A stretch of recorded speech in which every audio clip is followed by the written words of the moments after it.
옛날 중동의 어느 사막 마을. 한 부유한 상인이 세상을 떠나며 아들 셋에게 유언을 남겼습니다. 내 17마리 낙타를 맏아들은 절반, 둘째는 3분의 1, 막내는 9분의 1씩 나누어 가지거라. 간단해 보이는 분배.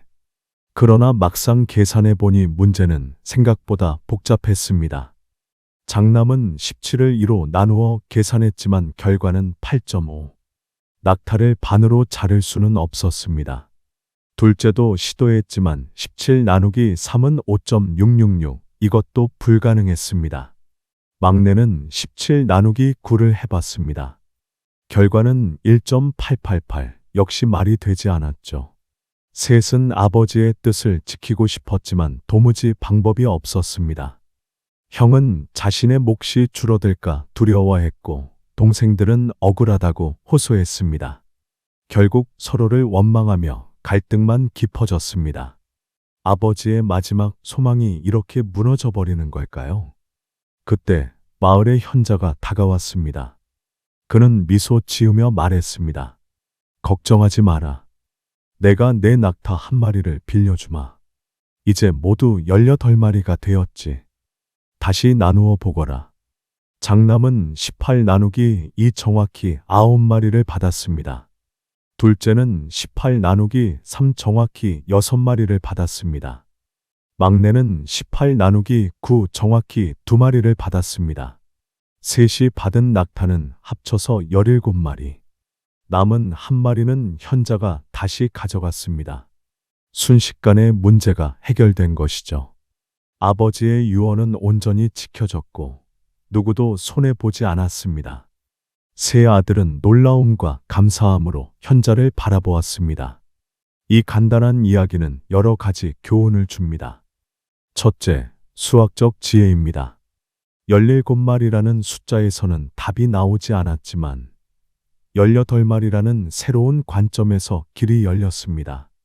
때로는 문제 자체를 억지로 풀려고 하기보다 문제의 조건을 살짝 바꿔보는 것이 필요합니다. 인생에서도 마찬가지입니다. 답이 보이지 않을 때 현자의 낙타 같은 새로운 시각이 해답을 열어줍니다. 둘째, 협력과 지혜입니다.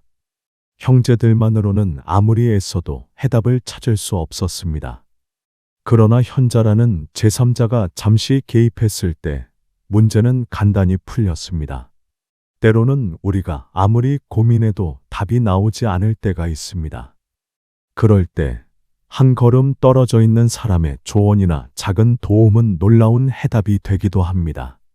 삶의 문제를 혼자 짊어지려 하지 말고 함께 지혜를 모을 때 더 나은 결과가 나온다는 사실을 이 이야기 속에서 확인할 수 있습니다.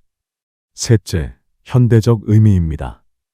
이 낙타 이야기는 단순한 유산 분배의 문제가 아닙니다.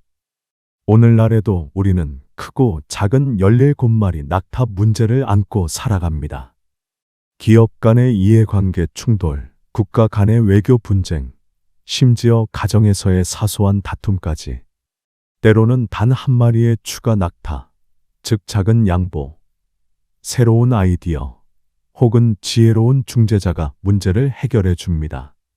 이야기가 전해주는 본질은 분명합니다. 문제는 언제나 존재하지만 해답 또한 존재한다는 것.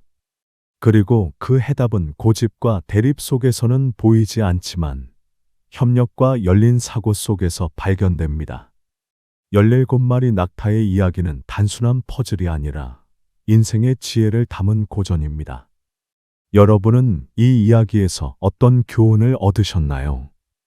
혹시 여러분이 지금 겪고 있는 17마리 낙타 같은 문제는 무엇인가요?